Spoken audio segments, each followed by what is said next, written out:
चलो बच्चों, तो आज हम लोग ओसी का पहला चैप्टर शुरू करें। तो चैप्टर का नाम है nature and significance of management. बराबर। देखो, आपके 12th स्टैंडर्ड का ओसी का जो बुक है, इस बुक में आपका पूरा टॉपिक सिर्फ एक ही के ऊपर डिपेंड है, वो आता है मैनेजमेंट के ऊपर। आपके 12th स्टैंडर्ड का ओसी का ये बुक वो मैनेजमेंट के लिए बहुत ही स्पेशल है, बहुत ही ज़रूरी है। मैनेजमेंट का क्लासिफिकेशन, उसकी एक्सप्लेनेशन बहुत अच्छी तरह से आपकी बुक में दिया हुआ। और आपका पहला चैप्टर इन्हीं के ऊपर ही डिपेंड है और इन्हीं से ही शुरू करेंगे। Nature and significance of management. Management क्या है और उसके सिग्निफिकेंस, उसके क्या फ़ायदे हैं, वो हम लोग इस चैप्टर में समझेंगे। देखो, मैनेजमेंट, हमें पता है मैनेजमेंट जो है वो आज से नहीं, हमेशा से चलता आ रहा है। एंशिएंट टाइम से पहले के लोग जब सोल प्रोप्राइटरशिप, मतलब जब अकेला बिजनेस या कोई अकेला कोई एक्टिविटी भी करते थे ना, तो भी उन्हें थोड़ी थोड़ी मैनेजमेंट की ज़रूर पड़ती थी। बराबर। जैसे पहले के टाइम में लोग हंटिंग करने जाते थे, शिकार करने जाते थे, तो भी थोड़ा सा मैनेजमेंट करते थे। मैनेजमेंट पता है ना, थोड़ी प्लानिंग करना, थोड़ा सा जो है ये प्रॉपर मेथड्स के साथ जो है वो वर्क करना, तो वो मैनेजमेंट पहले भी करते थे। जब हंटिंग शिकार करने जाते थे तो पूरी प्लानिंग करते थे कि यहाँ से ये एनिमल आएगा या इस तरह से इसका शिकार किया जाएगा। बराबर ना। जब वो फिशिंग करने, जब वो एग्रीकल्चर का वर्क करते थे तो थोड़ी थोड़ी प्लानिंग करते थे। जैसे जैसे टाइम चेंज हुआ वैसे वैसे जो है वो बिजनेस बढ़ता गया, वर्क बढ़ता गया, एक्टिविटीज़ बढ़ते गए, तो मैनेजमेंट की ज़रूर और भी पैदा हुई। कहते हैं जनरली कब मैनेजमेंट की ज़्यादा ज़रूर होती है, पहले के टाइम में छोटे छोटे बिजनेस में तो मैनेजमेंट की ज़रूर पड़ती है, लेकिन when management become necessary, management क्यों सबसे ज़्यादा ज़रूरी पड़ता है, तो कहते हैं when man tries to get maximum satisfaction using minimum resources. जब कोई इंसान के पास मिनिमम रिसोर्सेस हो, सबसे कम रिसोर्सेस हो, अगर आपके पास, जैसे रिसोर्स में तो आपको पता है लैंड, लेबर, कैपिटल आते हैं ये, लेकिन सपोज एक एग्जांपल है, आपके पास रिसोर्स में जैसे सिर्फ पैसों की अगर बात करें, आपके पास थोड़े ही पैसे हैं, लेकिन मैक्सिमम सेटिस्फैक्शन अगर आपको लेना है, मतलब उसका ज़्यादा से ज़्यादा यूज़ करना है, तो आप मैनेजमेंट करोगे ना, प्लानिंग करोगे ना। बराबर ना, कि हाँ भले थोड़े पैसे हैं, इसको मैं अच्छी तरह से यूज़ करूँ कि जिससे मुझे मैक्सिमम सेटिस्फैक्शन मिले। बराबर। तो इसके लिए जो है वो मैनेजमेंट ज़रूरी होता है, जब मिनिमम रिसोर्सेज के साथ मैक्सिमम सेटिस्फैक्शन लेना हो, या तो फिर when more than one person join hands for completion of work in a systematic manner, कि जैसे अगर कोई सिस्टमेटिक मैनर, एक परफेक्ट मैनर के साथ आपको काम पूरा करना हो, completion of work, when more than one person join hand, और उसमें एक या एक से ज़्यादा लोग जुड़ते हो। जैसे सबसे अच्छा एग्जाम्पल आपके स्कूल का होता है, इतने सारे टीचर्स, प्रिंसिपल, सुपरवाइजर सब मिलकर आपको पढ़ाने का जो है वो ये काम करते हैं। तो सब लोग मिलकर जब सिस्टमेटिक वे से काम करते हैं ना, तो मैनेजमेंट ज़रूरी होता है ना, मैनेजमेंट ज़रूरी है ना। उसके लिए प्लानिंग ज़रूरी होती है कि भाई कब कौन सा काम करना है, कब कौन सा लेक्चर लेना है, ठीक है। या फिर मैनेजमेंट कब ज़रूरी होता है, तो कहता है a need of planning and delegation of authority and responsibility arises. जब आपको प्रॉपर प्लानिंग की नीड हो, मतलब कोई भी काम प्लानिंग के साथ करना हो, बिना सोचे समझे नहीं, जब सोच समझ के काम करना हो, ठीक है ना। And delegation of authority and responsibility. Delegation मतलब कहते हैं सौंपना, अथॉरिटी और रिस्पॉन्सिबिलिटी, जब आप अपना काम, अपनी रिस्पॉन्सिबिलिटी जब दूसरों को प्रॉपरली सौंपना पड़ता हो, तो मैनेजमेंट की ज़रूर पड़ती है। मतलब कोई काम जो है वो आप लोगों ने दूसरों को सौंपा हो कि नहीं, ये काम जो है वो ये मेरे साथ तुम भी अच्छी तरह से मिलकर करना, तब मैनेजमेंट की ज़रूरत पड़ती है। या तो फिर whenever there is a requirement someone should be there to provide direction. जब आपको ऐसी रिक्वायरमेंट हो कि जिसमें आपको डायरेक्शन की ज़रूरत हो, डायरेक्शन मतलब जो आपको सही रास्ता दिखाए। आपका कोई बिजनेस है, लेकिन बिजनेस में कैसे करूँ, कैसे लीगल एक्टिविटीज़ करनी है, क्या काम करना है, नहीं समझ में आ रहा है, तो आपको ये एक मैनेजर बिठाते हो, है ना। मैनेजर क्या काम करता है, तो वो काम करता है आपको जो है वो सही राह दिखाना कि नहीं ये काम ऐसे करो, इसको ऐसे वर्क करो, आपको डायरेक्शन देता है।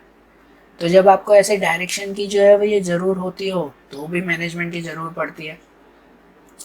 When control become necessary to see whether people are working as per pre-decided standards, pre decided standards, मतलब आपने जो पहले ही कुछ काम नक्की करके रखे हैं कि देखो 1 महीने में ये काम पूरा होना ही चाहिए, और वो वर्कर्स आपके उस काम के हिसाब से बरोबर वर्क कर रहे हैं या नहीं कर रहे हैं, उसे चेक करना और उनके ऊपर कंट्रोल रखना कि कहीं कोई वर्कर्स गलत काम तो नहीं कर रहे, काम में लापरवाही तो नहीं कर रहे, आधा अधूरा काम छोड़ तो नहीं दे रहे। जब कंट्रोल की भी ज़रूर पड़ती हो ना, तो फिर जो है वो हमें मैनेजमेंट ज़रूरी है, ठीक है ना। तो ये सब जो मैंने पॉइंट बताया ना, प्लानिंग, डायरेक्शन, कंट्रोल, आगे इन सब के बारे में हम लोग डिटेल में समझेंगे, बराबर।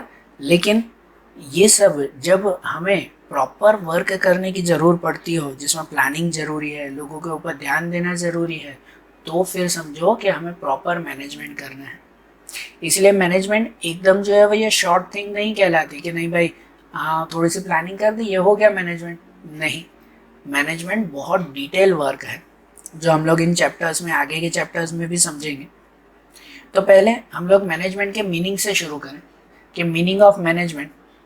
मैनेजमेंट के मीनिंग है ना, अलग अलग जो मैनेजमेंट गुरुज कहलाते हैं उन लोगों ने अलग अलग तरह से दी है। जैसे सबसे पहले अकॉर्डिंग टू कुन्स एंड ओडॉनल, कुन्स एंड ओडॉनल वो मैनेजमेंट की डेफिनेशन देते हैं कि management is the art of getting things done through others. Management is the art, ये एक तरह का आर्ट है, of getting things done through others. Getting things done through others मतलब दूसरों से काम करवाना। मैनेजमेंट वो कहते हैं कि दूसरों से काम करवाने की कला, दूसरों से काम करवाने का हुनर, उसे कहते हैं मैनेजमेंट। मैनेजमेंट में जो मेन पर्सन होता है वो अपने वर्कर्स से कैसे काम निकलवाना है, उनसे कैसे काम करवाना है, इसे जो है वो प्रॉपर वे में मैनेजमेंट कहते हैं, बराबर। या दूसरी डेफिनेशन अगर हम समझें तो अकॉर्डिंग टू लिविंगस्टन, लिविंगस्टन जो मैनेजमेंट गुरु है उनकी डेफिनेशन कहते हैं कि management is a function of achieving predetermined objective of a business unit with the use of minimum time and cost as well by making efficient use of available resources।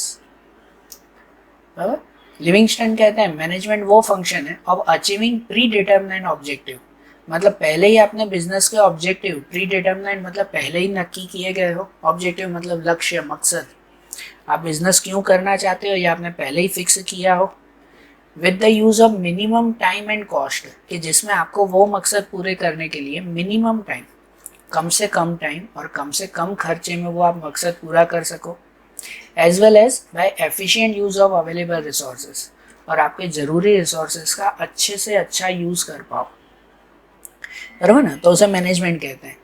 तो Livingstone के हिसाब से management मतलब आपने जो मकसद, जो objective बनाए हैं उसे कम टाइम में, कम खर्चे में और रिसोर्सेज का कम से कम यूज़ करके वो ऑब्जेक्टिव, वो आपके लक्ष्य पूरे करो, तो उसे मैनेजमेंट कहते हैं।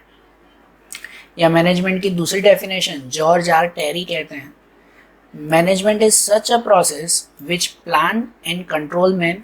मैनेजमेंट वो कहलाता है कि जिसमें आप प्लान एंड कंट्रोल मैन, लोगों के लिए प्लानिंग करो, उन्हें कंट्रोल रखो, सिर्फ लोग नहीं लेकिन man, machine, material, method, money and market, इन सब के लिए आप प्लानिंग करो एंड कंट्रोलिंग करो, and it provides leadership, coordination and direction to human efforts which help to achieve the business objective.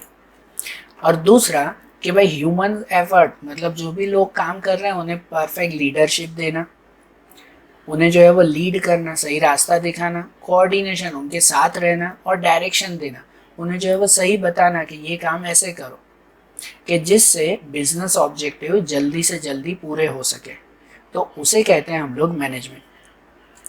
तो देखो तीनों डेफिनेशन का अगर कंक्लूजन समझो ना आप, तो शॉर्ट में समझा रहा हूँ, तीनों डेफिनेशन में ये बातें कॉमन है कि मैनेजमेंट मतलब दूसरों से काम करवाना, ह्यूमन एफर्ट्स, लोगों के लिए काम करना, दूसरों से काम करवाना, और ऐसे काम करवाना कि जिससे कम से कम टाइम, कम से कम खर्चा लगे और रिसोर्सेज का कम से कम यूज़ हो, और हमारे ऑब्जेक्टिव्स जल्दी से जल्दी पूरे हो सके, हमारे जो भी बिजनेस के मकसद हैं वो जल्दी से जल्दी पूरे हो सके, तो वो कहलाते हैं कि भाई proper management.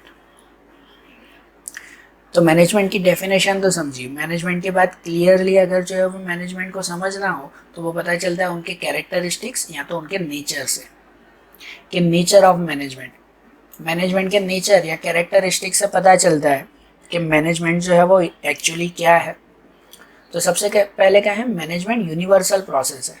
Management is a universal process, ठीक है ना, कि मैनेजमेंट वो यूनिवर्सल मतलब हर जगह पर होती है। आप कोई भी तरह की एक्टिविटी करो ना, हर तरह की फील्ड, हर तरह के रिलीजन, हर तरह की एक्टिविटी, सब में मैनेजमेंट ज़रूरी है। भले वो एग्रीकल्चर हो, एजुकेशन हो, कोई बिजनेस हो, मिलिट्री हो, आर्मी हो, कोई भी तरह का वर्क करते हो उसमें मैनेजमेंट ज़रूरी है। इसीलिए मैनेजमेंट यूनिवर्सल प्रोसेस कहलाता है। दूसरा, मैनेजमेंट गोल ओरिएंटेड एक्टिविटी कहलाती है। गोल ओरिएंटेड मीन्स कि लक्ष्य के लिए, कोई गोल आपका लक्ष्य हो तो मैनेजमेंट किया जाता है। आप कोई भी एक्टिविटी करो ना तो उसमें आपका पहले लक्ष्य होना जरूरी है, तो ही आप उसके लिए मैनेजमेंट करोगे, बराबर। आप कोई बिजनेस चला रहे हो जिसमें आपका सबसे पहला लक्ष्य होगा कि नहीं, मेरे बिजनेस में मुझे एक साल में इतना प्रॉफिट, 1 लाख प्रॉफिट कमाना है, ये आपका लक्ष्य है, तो आप उसके लिए मैनेजमेंट करोगे ना। आप एजुकेशन में, मुझे 12th में 90% मार्क्स लाने हैं, तो आप मैनेजमेंट करोगे ना। नहीं तो पता ही नहीं है कि भाई चलो जितने मार्क्स आए उतने रहने दो, तो मैनेजमेंट की क्या ज़रूरत है, बराबर ना। इसीलिए मैनेजमेंट गोल ओरिएंटेड एक्टिविटी कहलाता है कि हमेशा कोई लक्ष्य हो उसके लिए मैनेजमेंट करते हैं।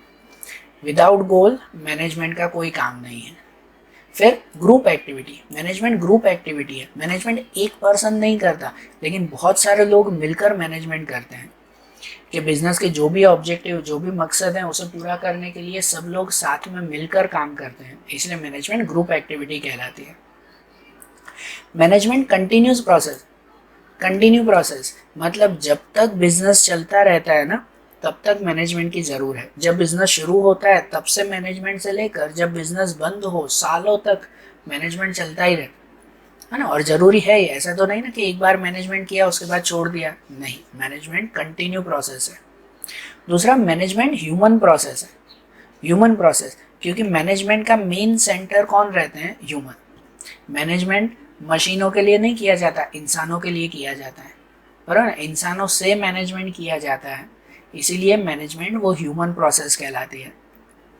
दूसरा, मैनेजमेंट डिसीजन प्रोसेस है। डिसीजन प्रोसेस, इसका मतलब कि भाई मैनेजमेंट में हमेशा कोई ना कोई तरह के डिसीजन लेते रहने पड़ते हैं। बिना डिसीजन कोई भी मैनेजमेंट का वर्क नहीं होगा, लेते ही रहना पड़ेगा ना। अगर आपको बिजनेस में जो है वो ये एक साल में 1 लाख का प्रॉफिट कमाना है तो आपको अलग अलग डिसीजन लेने होंगे। हाँ, 1 लाख का प्रॉफिट कमाना है ना, इसका मतलब मुझे सेल इतनी करनी पड़ेगी, उसके लिए कोई डिसीजन। मुझे वर्कर्स को इतनी सैलरी देनी होगी, मुझे उनसे इतना काम करवाना होगा, मतलब हर एक के लिए कोई ना कोई डिसीजन लेने पड़ेंगे ना, बराबर। और दूसरा, मैनेजमेंट वो साइंस, आर्ट एंड प्रोफेशन कहलाता है ना। मैनेजमेंट साइंस भी है, आर्ट भी है एंड प्रोफेशन भी है। साइंस इसके लिए क्योंकि मैनेजमेंट में फिक्स रूल्स आते हैं, ये टॉपिक आगे भी आएगा, हम लोग डिटेल में समझेंगे, अभी तो सिर्फ बता रहा हूँ कि मैनेजमेंट में साइंस इसीलिए कहते हैं क्योंकि उसमें साइंस की तरह फिक्स रूल्स होते हैं मैनेजमेंट के, इसीलिए। मैनेजमेंट आर्ट कहलाता है। आर्ट इसीलिए कहलाता है क्योंकि उसके लिए आपको पहले स्किल होना ज़रूरी है।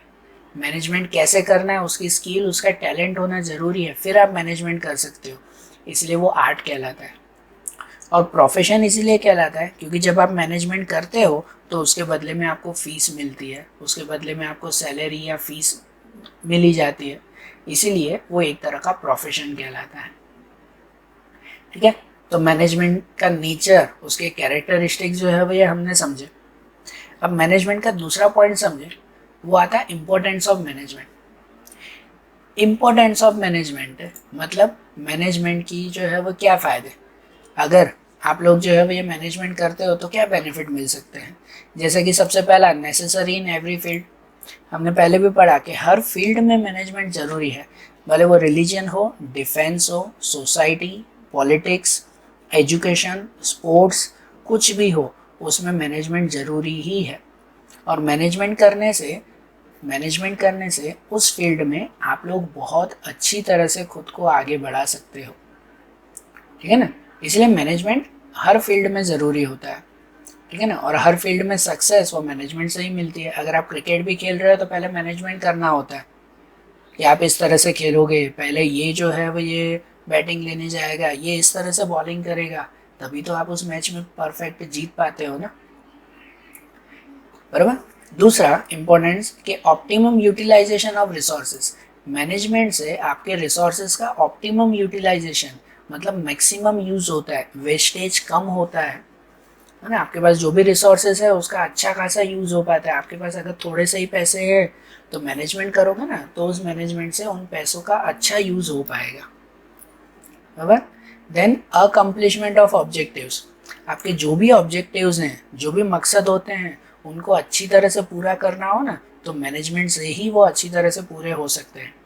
आपने अभी अगर आप लक्ष्य बनाओगे कि भाई मुझे 12th स्टैंडर्ड में इतने परसेंटेज मार्क्स लाने हैं, तो आप मैनेजमेंट करोगे ना तो ही आपके उतने मार्क्स आ सकते हैं। नहीं तो आप लोग हर साल ऐसे ऐसे क्या कहते हैं कि गोल्स बनाते हो, मुझे तो 10th में इतने परसेंटेज, 11th में इतने चाहिए, लेकिन नहीं आते।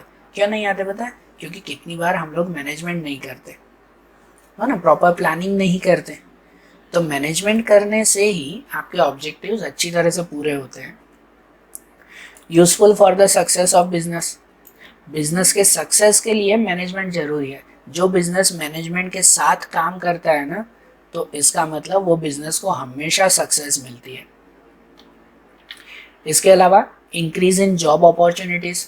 मैनेजमेंट करने से जॉब अपॉर्चुनिटीज भी बढ़ती है। आप खुद तो अपना बिजनेस चला पाओगे ही, लेकिन दूसरों को भी अच्छी खासी नौकरियां दे पाओगे, ठीक है ना। इसलिए मैनेजमेंट से जॉब अपॉर्चुनिटी भी बढ़ती है। इंक्रीज इन प्रॉफिट, ठीक है ना, ये तो सीधा फायदा है। मैनेजमेंट करने से प्रॉफिट बढ़ता ही है। अगर आप लोग विदाउट मैनेजमेंट अगर साल में 50,000 प्रॉफिट कमा रहे हो ना, तो किसी बार आप लोग प्रॉपर मैनेजमेंट करके चेक करना, आपका प्रॉफिट 50 की जगह 60 या 70 होगा।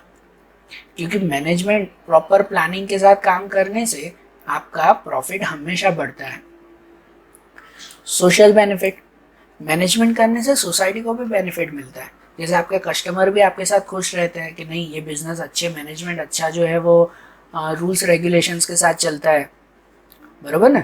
सोसाइटी के लिए दूसरे फायदे होंगे, उनको भी नई जॉब मिलेगी, उनके बेनिफिट के लिए भी काफ़ी सारे काम होंगे, ठीक है, तो उन्हें भी बेनिफिट मिलेगा। और इसके अलावा नेशनल मोटिव।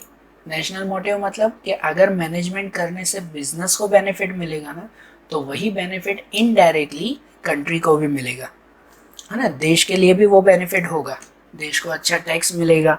अगर बिजनेस ज़्यादा लोगों को नौकरियां दे रहा है तो देश में अनएम्प्लॉयमेंट दूर होगी। तो इसीलिए मैनेजमेंट करने से सिर्फ उन्हें ही नहीं, सिर्फ बिजनेस को ही नहीं, बिजनेस के साथ सोसाइटी, सोसाइटी के साथ पूरी कंट्री को बेनिफिट मिलता है, ठीक है। तो मैनेजमेंट करने से काफ़ी फायदा है ना, उसके इम्पोर्टेंट समझे ना। आप भी जब बिजनेस करो, बिजनेस के अलावा सिर्फ इवन आप घर पे भी अगर कुछ काम कर रहे हो, अपनी स्टडी भी कर रहे हो, तो मैनेजमेंट ज़रूरी है। कैसे मैनेजमेंट करना है वो हम लोग समझेंगे कि कैसे स्टेप्स करें तो प्रॉपर हमारा मैनेजमेंट कहलाए, वो हम लोग समझेंगे। अब मैनेजमेंट के साथ जो हमने इम्पोर्टेंट समझे, अब दूसरा एक टॉपिक समझे, एक जनरल टॉपिक है, वो आता है management is a science. Management is a science, कि मैनेजमेंट जो है वो ये साइंस है। हमने आगे देखा management is a science, art and profession, उस तीनों को हमने समझे। तो साइंस क्यों कहलाता है? तो कहता है management to has a characteristics of science. Management में भी साइंस जैसे कैरेक्टरिस्टिक्स हैं, such as systematized body of knowledge, उसमें भी एक परफेक्ट नॉलेज होना पहले ज़रूरी है। यूनिवर्सलिटी, जैसे साइंस में जो भी रूल्स होते हैं वो रूल्स को पूरी वर्ल्ड में, यूनिवर्स में जो है वो ये माना जाता है, हर जगह सेम रूल्स होते हैं। ग्रेविटेशन का रूल तो सब जगह सेम आता है ना।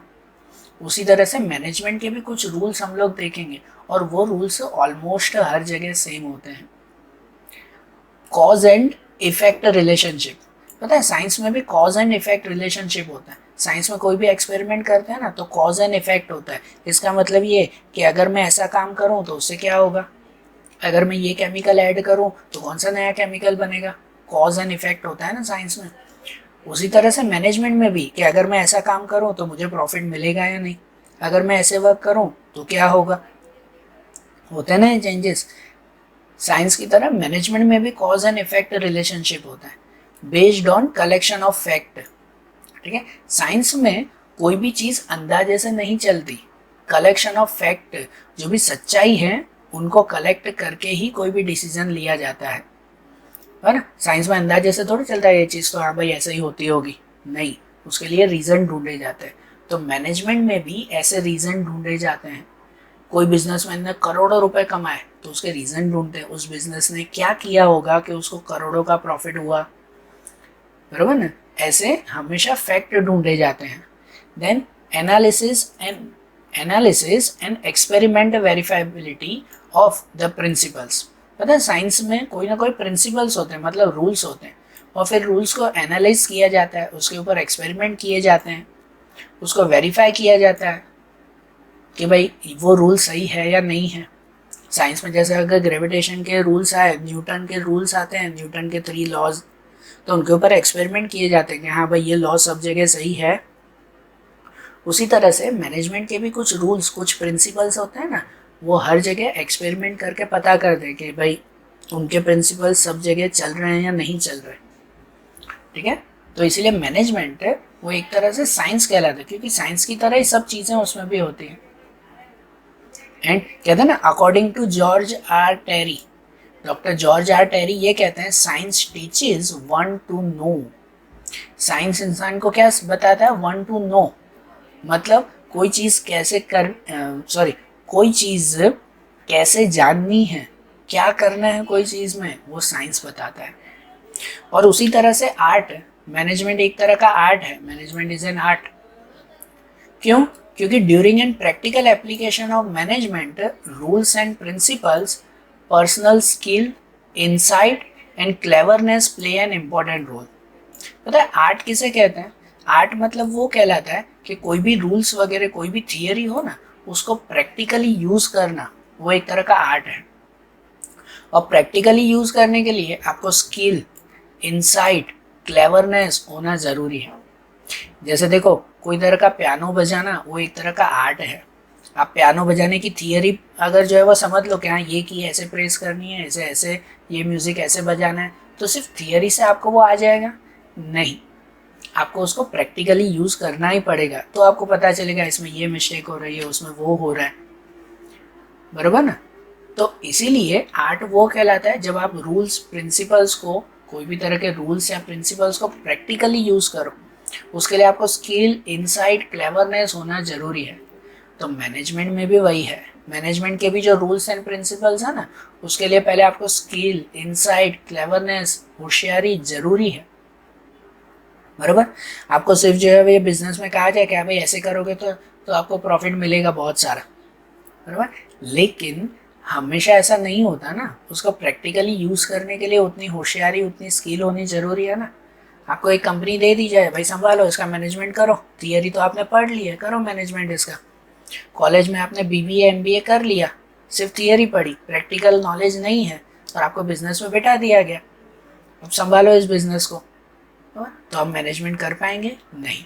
मैनेजमेंट आर्ट है, उसके लिए प्रैक्टिकल नॉलेज होना जरूरी है। ये कहता है ना, only theoretical knowledge is not sufficient. इसलिए डॉक्टर जॉर्ज आर टेरी कहते हैं art teaches one to do. Art वो बताता है कि कोई चीज कैसे करनी है, बराबर ना। तो इसलिए मैनेजमेंट आर्ट भी है, बराबर। और साथ में कहते हैं मैनेजमेंट प्रोफेशन भी है। देखो, साइंस और आर्ट के बारे में हमने समझा ना, लेकिन ये भी कहते हैं कि मैनेजमेंट पूरा साइंस या पूरा आर्ट नहीं है। साइंस की तरह मैनेजमेंट में रूल्स होते हैं, लेकिन वो रूल्स हर बिजनेस के लिए सेम नहीं होते, थोड़े थोड़े चेंजेस होते हैं, ठीक है ना। वो आर्ट है, उसके लिए प्रैक्टिकल नॉलेज जरूरी है, लेकिन वो प्रैक्टिकल नॉलेज सब जगह एक जैसी नहीं चलती। तो मैनेजमेंट साइंस भी है, मैनेजमेंट आर्ट भी है, लेकिन मैनेजमेंट प्योर साइंस नहीं है, प्योर आर्ट नहीं है। लेकिन हाँ, मैनेजमेंट प्योर प्रोफेशन जरूर है। Management is a profession, management एक प्योर प्रोफेशन कहलाता है। क्यों ऐसा? प्रोफेशन के लिए क्यों? तो कहते हैं requirement of specialized knowledge. Management profession उसे कहते हैं पहले प्रोफेशन की अगर आप डेफिनेशन याद करो ना, 11th स्टैंडर्ड में आती थी। प्रोफेशन वो वर्क कहलाता है कि जिसमें आपने कोई नॉलेज ली हो, उस नॉलेज का आप प्रैक्टिकली यूज़ कर रहे हो किसी के लिए, और उसके बदले में आपको क्या कहते हैं कि भाई फीस या सैलरी मिलती है, तो वो एक तरह का प्रोफेशन कहलाता है। जैसे टीचर वो प्रोफेशन है, सीए वो प्रोफेशन है, डॉक्टर, लॉयर, ये सब प्रोफेशन कहलाते हैं। वैसे ही मैनेजमेंट, मैनेजर बनना, वो भी एक तरह का प्रोफेशन है। तो प्रोफेशन के कैरेक्टरिस्टिक्स, उसके पॉइंट समझें तो रिक्वायरमेंट ऑफ स्पेशलाइज स्किल या नॉलेज। मैनेजमेंट के लिए भी पहले एक स्पेशल नॉलेज होनी ज़रूरी है। पता है, मैनेजमेंट आप करने के लिए आपको एक पर्टिकुलर डिग्री होनी चाहिए, जैसे एमबीए या पहले बीबीए फिर एमबीए जैसी जो है वो डिग्री होनी चाहिए। जैसे अगर आपको डॉक्टर बनना है तो एमबीबीएस की डिग्री चाहिए होती है, लॉयर बनना है तो एलएलबी की डिग्री चाहिए। उसी तरह से अगर मैनेजमेंट आपको करना है, मैनेजर बनना है, तो आपको बीबीए और एमबीए की डिग्री चाहिए। दूसरा, increase in knowledge and research. पता है, प्रोफेशन उसे कहते हैं कि जिसमें आपने एक बार नॉलेज ले ली मतलब काम खत्म हो गया, ऐसे नहीं। आपकी नॉलेज उस फील्ड के लिए हमेशा इंक्रीज होती रहनी चाहिए। जैसे डॉक्टर है, एक बार डॉक्टर बन गए, एमबीबीएस पढ़ लिया मतलब बात खत्म हो गई, नहीं। पता है, उसके बाद हमेशा नई नई बीमारियां निकलती रहती है। जैसे अभी जो बीमारी चल रही है ना, तो इसके बारे में कभी डॉक्टर ने पहले सोचा था कि मैंने डॉक्टर ही, मुझे तो सब आता है, अब तो इस बीमारी का भी इलाज है, मेरे पास है इलाज? नहीं। हमेशा नॉलेज, हमेशा रिसर्च नए नए होते ही रहते हैं।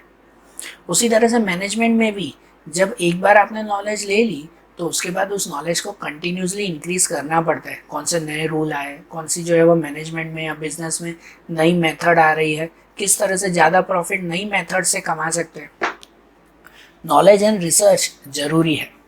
इसके अलावा प्रोफेशनल एसोसिएशन, जो भी प्रोफेशनल पर्सन होते हैं ना, उनकी एक पर्टिकुलर एसोसिएशन होती है, बराबर। जैसे डॉक्टर्स होते हैं तो डॉक्टर की एक एसोसिएशन, उनकी एक टीम होती है ना। पूरी इंडिया के जितने भी डॉक्टर्स हैं उनकी एक टीम होती होगी। फिर आपको पता है कभी न्यूज़पेपर में आता है कि आज सभी डॉक्टर्स की एक साथ हड़ताल है, तो उनकी एक टीम होती है कि हाँ भाई ये प्रोफेशनल वर्कर्स हैं, प्रोफेशनल वर्क कर रहे हैं, तो इंडिया के सभी डॉक्टर्स एक साथ काम करेंगे। लॉयर्स की, सीए की अलग होती है। उसी तरह से मैनेजमेंट का भी प्रोफेशनल एसोसिएशन होते हैं। और इसके अलावा implementation of code of conduct. Code of conduct कहलाते हैं मतलब एक पर्टिकुलर रूल्स। जो भी प्रोफेशनल वर्क करते हैं ना, भले वही डॉक्टर, लॉयर्स, कोई भी, उनके कोड ऑफ कंडक्ट होते हैं। मतलब एक पर्टिकुलर रूल्स होते हैं जो उनकी एसोसिएशन बनाती है। ये रूल्स, उन रूल्स को हर किसी को फॉलो करना होता है।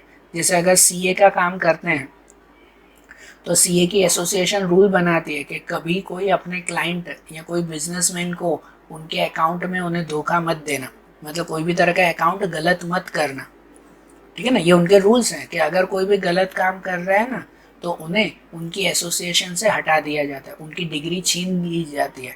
जैसे डॉक्टर्स होते हैं, उनका रूल होता है कि कोई भी पेशेंट के साथ इलीगल बिहेवियर ना करना, है ना। उनका जो है वो उन्हें नुकसान पहुंचे ऐसा काम न करना। और अगर कोई डॉक्टर्स ऐसा काम करता है तो उनकी डिग्री छीन लेते हैं। उसी तरह से मैनेजमेंट के भी कोड ऑफ कंडक्ट होते हैं, रूल्स रेगुलेशंस होते हैं और वो फॉलो करने पड़ते हैं। And moral responsibility. Moral responsibility मतलब कि हर किसी को ये एक रिस्पॉन्सिबिलिटी, एक जवाबदारी होती है कि वो जो भी प्रोफेशन कर रहे हैं उनके लिए लॉयल रहें, मतलब वफादार रहें। कभी किसी के लिए जो है वो ये चीट ना करें, बराबर ना। लॉयर की भी जो है वो ये वफादारी रहती है कि वो अपने क्लाइंट जिसके लिए केस लड़ रहा है उसे कभी झूठ ना बोले। उसी तरह से मैनेजमेंट की भी यही रिस्पॉन्सिबिलिटी रहती है, बराबर ना। इसीलिए मैनेजमेंट एक प्योर प्रोफेशन कहलाता है। तो मैनेजमेंट साइंस, आर्ट और प्रोफेशन तीनों है।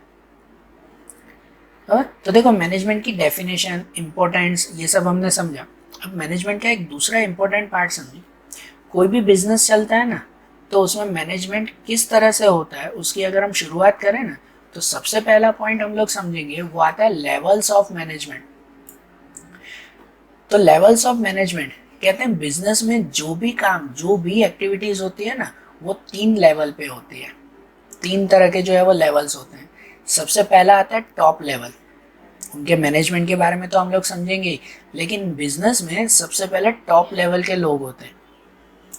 टॉप लेवल मतलब वो कहलाते हैं जिनमें कौन कौन से लोग आते हैं, जिनमें आता है बोर्ड ऑफ डायरेक्टर्स।